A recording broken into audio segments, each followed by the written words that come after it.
The 30th of January, 1933. Adolf Hitler is appointed Chancellor of Germany, bringing an end to German democracy. A critical component of the Führer's rise to power is the Sturmabteilung, or the SA, a paramilitary organization associated with the Nazi Party, which by the end of 1933 counts more than 3 million members.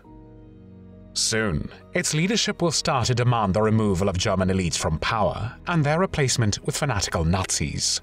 However, Hitler needs the support of these elites, particularly the military leadership, to consolidate power and ultimately seize the SA as a threat.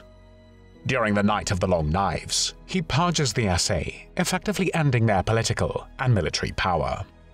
The leader of the SA, whom Hitler orders to be killed, is a man who not only helped him to get into power, but is also a close friend. His name is Ernst Röhm. Ernst Julius Günther Röhm, the youngest of 3 children, was born on the 28th of November, 1887, in Munich, then part of the German Empire. Ernst's father Julius was a railway official and his wife Emilia was a housewife who dedicated her time to taking care of the children. From autumn 1897, Röhm attended the Maximilians Gymnasium in Munich, and after his graduation in 1906, he entered the 10th Bavarian Infantry Division King Ludwig at Ingolstadt as a cadet, even though his family had no military tradition. He was commissioned as a lieutenant in March 1908. In the years to follow, Röhm established personal relationships with a number of regimental comrades, which later proved to be very useful, as he repeatedly incorporated these men as personal confidants in leading positions in the organizations he led. The First World War began on the 28th of July, 1914. Röhm enlisted in the German army, and on the 24th of September, 1914, he suffered a shot to the face that permanently disfigured him. Röhm was transferred to a hospital, where his torn-off nasal bone was replaced with a plastic one. However, the operation was only imperfectly successful, and subsequently, he had to learn to breathe through his new nose and underwent further operations due to breathing difficulties.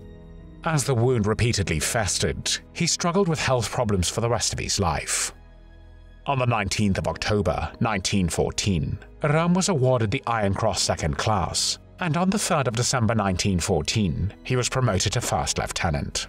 He then took part in the Battle of Verdun, which was fought from the 21st of February to the 18th of December 1916. It was one of the longest and deadliest battles of the war, during which about 300,000 soldiers were killed and many more were wounded. During this battle, in June 1916, Röhm again suffered severe wounds when he was hit by 14 shell fragments to the head, back, upper arms, and left thigh. He spent the next 6 months until December 1916 in various military hospitals in Frankfurt, Munich, and Hohenachau, until he was discharged as fit for garrison duty in December 1916. During his time in the hospital, Röhm had been awarded with the Iron Cross First Class. Before the First World War ended on the 11th of November 1918, Röhm had reached the rank of a captain. In the new Weimar Republic, which was the name given to the German government from 1918 to 1933, Röhm became involved in the Freikorps movement. In the aftermath of the First World War, and during the German Revolution of 1918 to 1919, Freikorps, or independent paramilitary units, proliferated across Germany. Composed primarily of World War I veterans returning from the war, the Freikorps fought against communists and other groups they believed were responsible for the German defeat. Freikorps acted with particular brutality and violence, and many of its units proved to be rebellious and difficult for the German government and military to control. By 1921, approximately 400,000 men were involved in Freikorps paramilitary groups. One of these groups, to which Röhm belonged, Bavarian Freikorps for Border Patrol East, participated in the violent overturn of the short-lived, unrecognized Bavarian Soviet Republic by force of arms on the 3rd of May 1919. In 1919, Röhm joined the German Workers' Party, which the following year became the National Socialist German Workers' Party, known as the Nazi Party. It was in the early fall of 1919 when Röhm met Adolf Hitler, and they became political allies and close friends. The widely networked Röhm gained an extraordinarily influential position in the party, and with Röhm's help, Hitler established initial contacts with Bavarian military officers and politicians, many of whom Röhm was able to convince to join the Nazi Party. Röhm also played an important role in the further organizational development of the party. Following Adolf Hitler's rise to Nazi Party leadership in 1921, he formalized the party's militant supporters into the SA as a group that was to protect party gatherings. The SA were colloquially called Brownshirts because of the color of their uniform shirts, similar to Benito Mussolini's black shirts. One of the SA's first organized activities was the Munich Beer Hall Putsch, which took place on the 8th and 9th of November 1923, when Adolf Hitler and the Nazi Party led a coalition group in an attempt to overthrow the German government. The plotters hoped to march on Berlin to launch a national revolution, but the insurrection failed miserably. Units of the Munich police force clashed with the Nazi stormtroopers as they marched into the city center. The two groups exchanged fire, which resulted in the deaths of 16 Nazi Party members and 4 police officers. This attempted coup d'etat came to be known as the Beer Hall Putsch. Its ringleaders, including Adolf Hitler, were arrested. Though Hitler was convicted of high treason and sentenced to 5 years in prison, in the end, he only served 8 months of his sentence. Röhm was found guilty of high treason in February 1924, but was allowed to go free. In the wake of the putsch, the federal and Bavarian government banned the Nazi Party, its formations, and its newspaper. But Hitler's public commitment to coming to power legally induced the authorities to lift the ban in 1925. Röhm, however, did not much like the legalistic path proclaimed by Hitler. This disagreement led Röhm to resign the SA leadership and moved to Bolivia in 1928, where he served as an advisor to the Bolivian army. After the Nazi Party's big success in the 1930 elections, Hitler called Röhm back to Germany to revitalize the SA. He sent a personal request to Röhm, asking him to return to serve as the SA's chief of staff. Röhm accepted this offer and began his new assignment on the 5th of January 1931. He reorganized the SA, and while the total strength of the SA had been 77,000 men when Röhm took office as Chief of Staff, by April 1934 it was 3 million. Röhm gradually filled important positions in the SA leadership with personal confidants, and in this way successfully created a powerful position for himself in the Nazi movement. Under Röhm, the SA often took the side of workers in strikes and other labor disputes, attacking strikebreakers and supporting picket lines. SA intimidation contributed to the rise of the Nazis and the violent suppression of rival parties during electoral campaigns, but its reputation for street violence and heavy drinking was a hindrance, as was the rumored homosexuality of Röhm and other SA leaders such as his deputy, Edmund Heines. In June 1931, the press began attacking Röhm and the SA regarding homosexuality in its ranks, and then in March 1932, some private letters of Röhm were published in which he described himself as same-sex oriented. Hitler was aware of Röhm's homosexuality, and their close association led to rumors that Hitler himself was homosexual. Röhm remained one of the few intimates allowed to use the familiar German du, the German familiar form of you, when conversing with Hitler. Röhm was the only Nazi leader who dared to address Hitler by his first name Adolf, or his nickname Adi.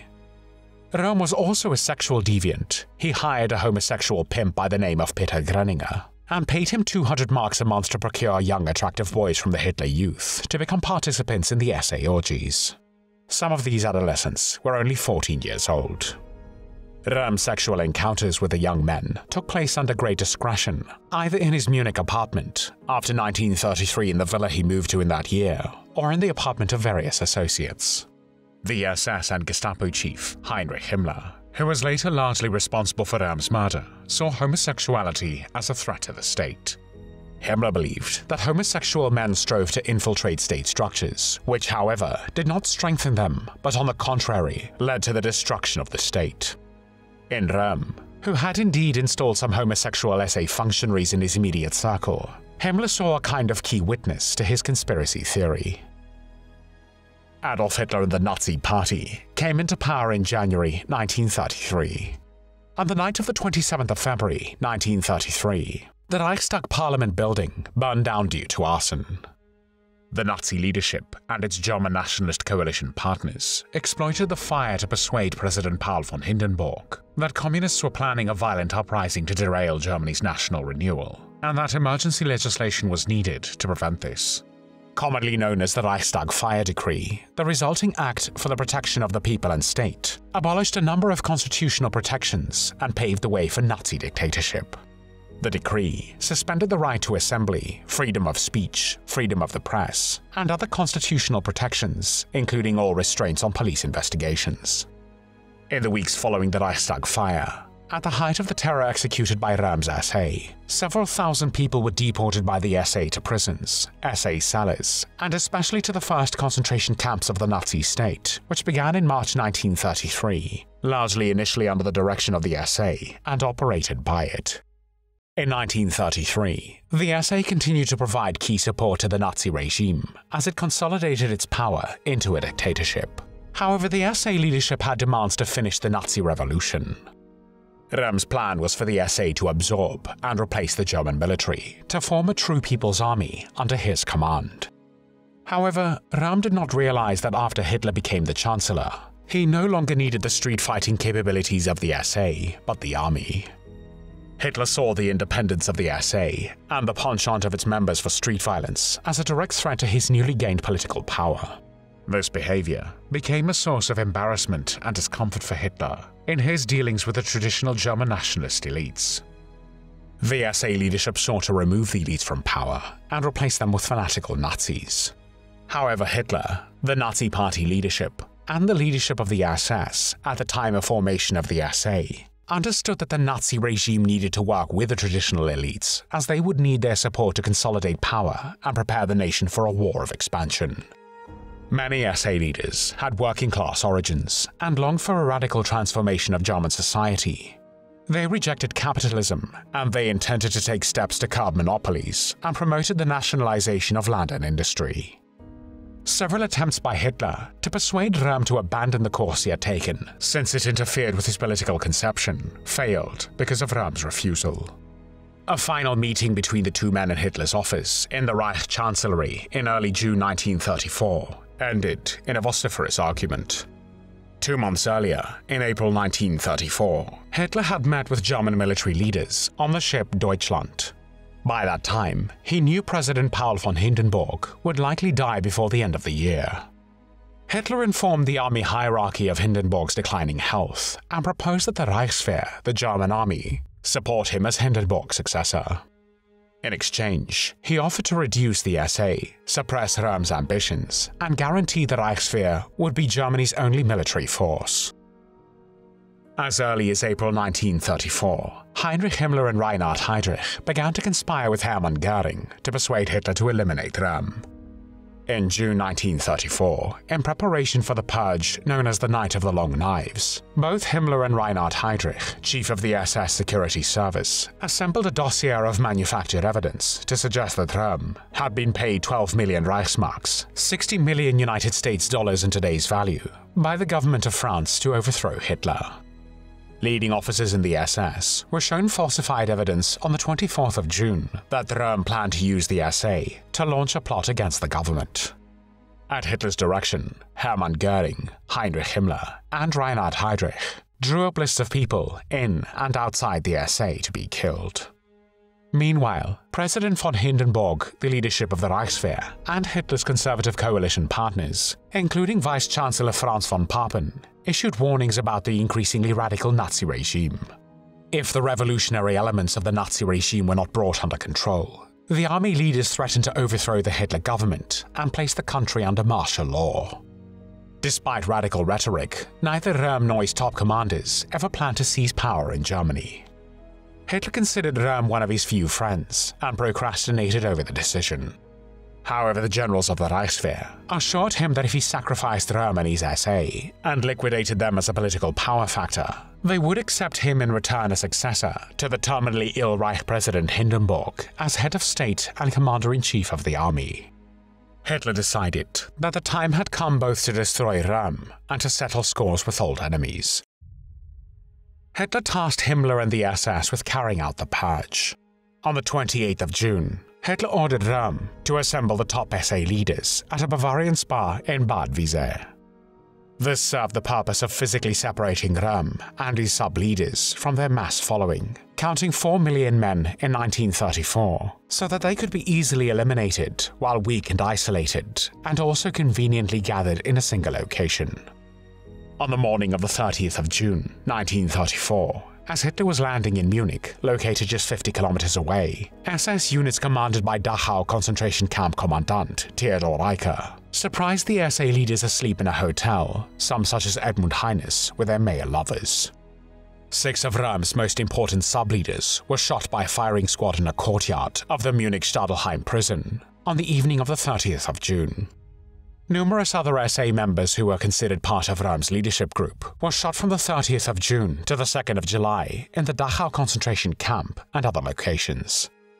However, about Röhm's fate, Hitler remained indecisive until the 1st of July.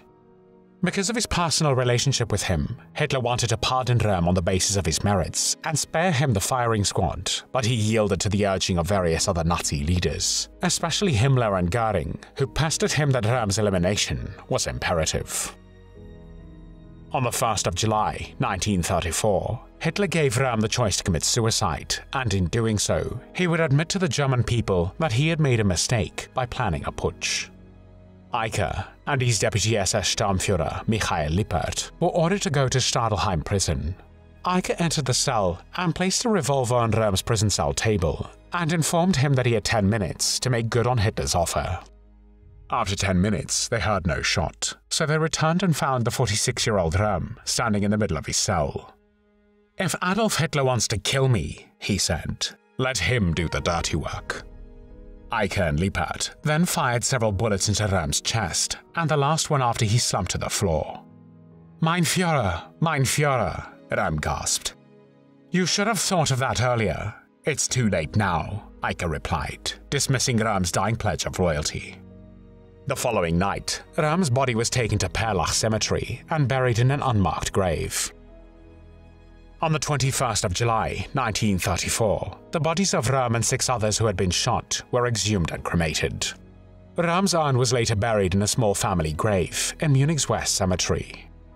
In order to justify Röhm's elimination, Hitler also used Röhm's homosexuality and claimed that he had only learned about it in 1934. After Röhm's murder, Nazi persecution of homosexuals also increased dramatically. Paragraph 175, which from 1871 banned sexual relations between men, was tightened in 1935, and gay meeting places were subsequently closed, raided, and spied upon in almost every major city. In the following years, gay men under the Nazi regime were persecuted, arrested, and thousands of them were murdered. On the 1st of August 1934, one day before President Hindenburg's death, Hitler's cabinet passed the law concerning the highest state office of the Reich, which stipulated that upon Hindenburg's death, the office of the President, Head of State, would be abolished and its powers merged with Chancellor, Head of Government, under the title of Führer. On the 2nd of August 1934, 2 hours after Hindenburg's death, Hitler proclaimed himself the Führer of Germany and claimed absolute power. The Night of the Long Knives, or the Röhm Purge, demonstrated the Nazi regime's willingness to go outside the law to commit murder as an act of state for the perceived survival of the nation. More than 9 years later, on the 4th of October 1943, Himmler gave his infamous speech to SS generals in today's Poznan, then Posen, in German-occupied Poland. In this speech, often referred to as Himmler's Posen speech, he addressed the issue of the so-called final solution. In introducing the topic, he explicitly referred to the SS role in the Röhm Purge as a reflection of the SS commitment to do whatever Hitler deemed necessary. Himmler said, "I wish to bring up to you in complete frankness a difficult chapter. We should be able to talk about it quite openly among ourselves, but we will never speak of this publicly." As little as we, the SS, hesitated on the 30th of June 1934, to carry out the task that we were ordered to perform, and to stand comrades who had gone astray against the wall and shoot them, so little did we speak about that, and so little we will speak about that in the future. Every single one of us shuddered. Nevertheless, each of us understood clearly that he would do it the next time if it were ordered, and if it were necessary. I mean here the evacuation of the Jews, the annihilation of the Jewish people. By the end of the Second World War, the Nazi German regime, its allies, and its collaborators murdered 6 million European Jews. To this day, Röhm's grave remains a cult site for right-wing extremists. There were no tears shed for Ernst Röhm.